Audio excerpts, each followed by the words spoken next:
Cookery சேனலை பார்த்து யார் வேணாலும் சமையல் பண்ணலாம். ஆனா சுவையான சமையல் பண்றது எப்படி? நான் இதயம் நல்லெண்ணெயில சமையல் பண்றேன். ஆஹா ஓஹோன்னு பாராட்டுறாங்க. நீங்களும் இதயம் நல்லெண்ணெயில சமையல் பண்ணுங்க, பாராட்ட வாங்குங்க. தினம் தோறும் வாங்குவே இதயம் இதயம். முத்துப்பாண்டி அவர்களின் இல்ல திருமண விழாவிற்காக வருகை கொடுத்திருக்கின்றோம். நீங்க வேற எதுவும் கேளுங்க.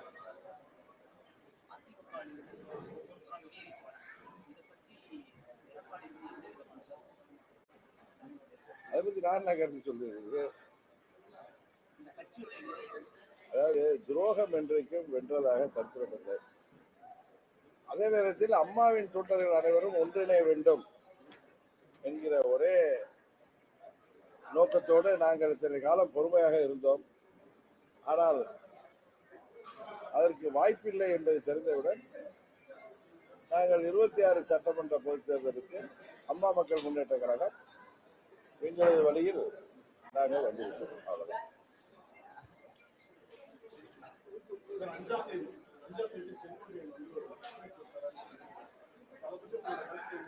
அஞ்சாவது தேதி பொறுத்திருக்கிறார். அவர் என்ன சொல்றாரு பாப்போம். எனக்கு யூகம்லாம் பண்ண தெரியாது.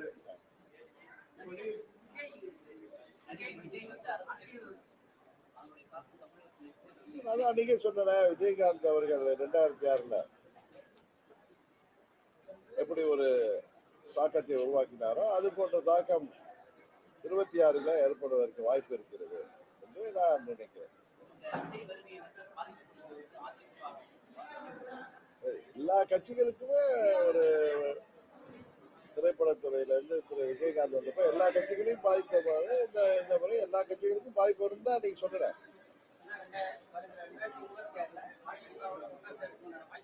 இப்பதானே பதில் சொல்லிட்டு இருந்தேன். அம்மாவின் தொண்டர்கள் ஓர் அணியில் இணையணும்னு நான் இதுவரை அதுக்கு வாய்ப்பு இருக்கும் என்று எதிர்பார்த்தேன். அது இல்லை, துரோகம் தலைவிரித்தாடுகிறது. அது கடந்த 1.5 மாதமா பார்த்தா துரோகம் ஊருக்கு ஊரு போய் ஆணவம் அகங்காரம் பிடித்து சவுண்ட் பார்ட்டி மாதிரி ஒவ்வொரு ஊரா போயிட்டு வர்றதை பார்த்ததும் இதற்கு திருந்துவதற்கு வாய்ப்பே இல்லை. ஏதோ துரோகம் நாங்கள் செய்தது சரி என்பதை போல ஒரு எண்ணத்தை உருவாக்கி வருவதை எப்படி அம்மா மக்கள் முன்னேற்ற கழக தொண்டர்கள் ஏற்றுக்கொள்வார்கள்? அதனால்தான் நாங்கள் அம்மாவின் தொண்டர்கள் அனைவரும் ஓரணியில் இணைய வேண்டும் என்பதற்காக நாம் காத்திருந்தது.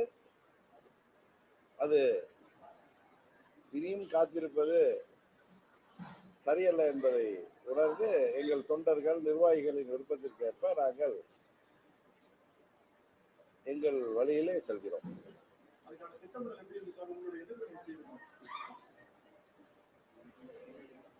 பொறுத்திருந்து பாருங்களேன், டிசம்பர் வரை பொறுத்திருங்களேன். எங்களது நிலைப்பாடு என்ன என்பது உங்களுக்கு தெரிய வரும்.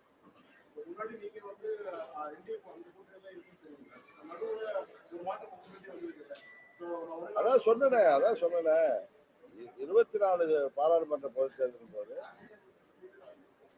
மோடி அவர்கள் 3வது முறையாக முதலமைச்சராக வேண்டும், பிரதமராக வேண்டும் என்கிற ஒரே நோக்கத்தோடு நாங்கள் அன்கண்டிஷனலா தேசிய ஜனநாயக கூட்டணியில இணைந்தோம். ஆனால் இப்பொழுது நடைபெற இருக்கிறது 2026 வர இருக்கிறது தமிழ்நாட்டுக்கான சட்டமன்ற பொதுத் தேர்தல். இது தமிழ்நாட்டின் தலையெழுத்தை நிர்ணயிக்கக்கூடிய தேர்தல். இந்த தேர்தலில் அம்மாவின் தொண்டர்கள் அனைவரும் ஒரு அணியில் ஒன்று திரண்டு ஒரு சரியான முதலமைச்சரை வேட்பாளரை தருவார்கள் என்று நாங்கள் பொறுமையாக காத்திருந்தோம். வேற ஒண்ணும் இல்லை. யாருடைய என்ன சொல்றது, யாருடைய ஓரப்பார்வைக்காக நாங்கள் காத்திருக்கவில்லை. யாருக்கும் பயந்தும் எதுவும் செய்யவில்லை. அம்மாவின் தொண்டர்கள் ஓரணியில் இணைவார்கள், அதற்கு அம்மாவின் கட்சியை சேர்ந்தவர்கள் சரியான முயற்சியை செய்வார்கள், நடவடிக்கை எடுப்பார்கள் என்று பார்த்தோம். ஆனால் அவர்கள் துரோகத்தை தூக்கி தலையில் வைத்துக் கொண்டு ஊர் ஊராக தெரிவதை பார்த்தால் இதற்கு வழியே இல்லை. அவர்கள் திருந்துவதற்கு வாய்ப்பே இல்லை. காரணம், நாம் அமைதியாக இருக்க ஏதோ துரோகம் தான் செய்தது சரி என்று நிலைநாட்டுவதைப் போல கூச்சலிடுவதும், செல்கின்ற இடங்களிலெல்லாம் ஆணவம் அகங்காரத்துடன் பேசுவதையும் பார்த்து அம்மா மக்கள் முன்னேற்ற தொண்டர்கள் பொறுத்தது போதும், நீங்கள் முடிவெடுங்கள் என்று என்னை பல மாதங்களாக கேட்டு வருகிறார்கள். நான் பொறுமையாக இருந்தேன். உணர்ச்சி வசப்பட்டெல்லாம் அந்த முடிவு எடுக்கல. தொண்டர்களுடன் கலந்து ஆலோசித்து நாம் எப்படி துரோகத்தை ஏற்றுக்கொள்ள முடியும்? இந்த இயக்கம் தொடங்கப்பட்டது ஒரு சிலரின் துரோகத்திற்கு எதிராகத்தான் இந்த இயக்கம் உருவாக்கப்பட்டது. ஆனால் அவர்கள் திருந்துவார்கள் அல்லது திருத்துவார்கள் என்று நம்பினோம். ஆனால் எந்த வாய்ப்பும் தெரியவில்லை. அதனால் நாங்கள் எங்கள் வழியில் செல்கிறோம்.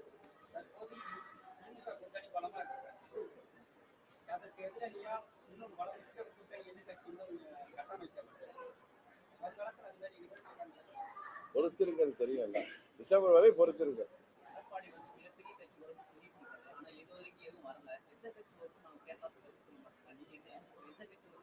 அவரு பதில் சொல்றதா? பதில் இல்லைன்னு அர்த்தம். திரும்ப திரும்ப சொல்றேன், திருப்பி திருப்பி சொல்லல, திரும்ப திரும்ப சொல்றேன். நாங்கள் அம்மாவின் தொண்டர்கள் ஓரணியில் இணைய வேண்டும். அதுதான் நல்லது, தமிழ்நாட்டிற்கு நல்லது என்கிற ஒரே நோக்கத்தோடு 21 தேர்தலிலும் நாங்கள் அதற்காக முயற்சி செய்த பாரதிய ஜனதா கட்சிக்கு உறுதுணையாக இருந்தோம். ஆனால் அந்த முயற்சி பலிக்கவில்லை. இப்பொழுது மாண்புமிகு அமித்ஷா அவர்களின் முயற்சி நல்ல விதமாக ஒரு நிலையை அடையும் என்று காத்திருந்தோம். ஆனால் அம்மாவின் தொண்டர்கள் ஓரணியில் இணைவதற்கு வாய்ப்பே இல்லை. காரணம், முதலமைச்சராக தன்னை மார்த்தட்டிக் கொள்பவர்கள் தாங்கள் செய்த துரோகத்தை நியாயப்படுத்துகின்ற விதமாக தாங்கள் சரியானவர்கள் என்பதை போல ஊர் ஊராக சென்று ஆணவம் அகங்காரம் இதோடு கூச்சலிட்டு வருவதை பார்த்த பிறகு நான் அமைதியாக இருந்தாலும் சற்று காலம் பொறுத்திருந்து முடிவெடுப்ப என்று இருந்தாலும் எங்கள் தொண்டர்களும் நிர்வாகிகளும் என்னை பார்க்கின்ற பொழுதெல்லாம் நான் யாரை எதிர்த்து இந்த இயக்கம் கண்டோமோ அவர்களை தோளில் தூக்கி செல்ல நாம் ஒன்றும் ஏமாளிகள் அல்ல, நல்ல முடிவெடுக்க வேண்டும் என்று சொன்னார்கள். நானும் 3-4 மாதங்கள் டெல்லியை சேர்ந்தவர்கள் நல்ல ஒரு முடிவெடுப்பார்கள் என்று காத்திருந்தோம். ஆனால் அதற்கு வாய்ப்பு தெரியவில்லை. அதனால் டிசம்பர் மாதத்தில் அடுத்த கட்ட நடவடிக்கை என்ன என்பதை பற்றி நாங்கள் உங்களுக்கு தெரிவிப்போம்.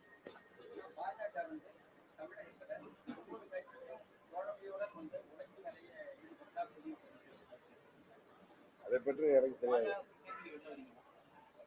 தேசிய ஜனநாயக கூட்டணியிலிருந்து நாங்க வெளியில வருகிறோம் தான் சொல்லிட்டேன். அதான் சொல்றேன், எங்க நிலைப்பாடு என்னங்கிறத டிசம்பர்ல அறிவிப்பேன்னு சொல்லிட்டேன்.